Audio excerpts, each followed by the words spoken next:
Hello, in front of me I've got a MiVue M700. In this video I'll show you how to attach it to dashboard.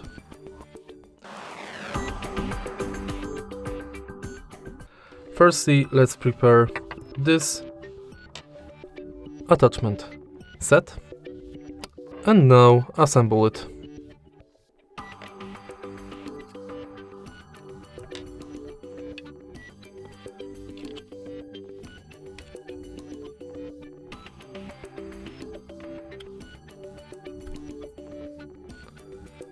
Attach it right here .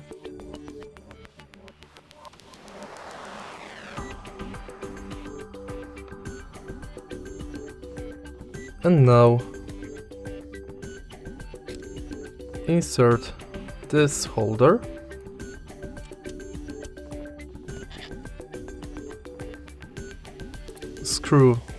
Insert screw from this side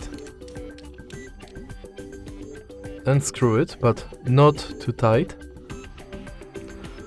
Now simply remove this plastic fabric and attach it to dashboard like this. And that's basically it. If you find this video helpful, please leave like, comment and subscribe.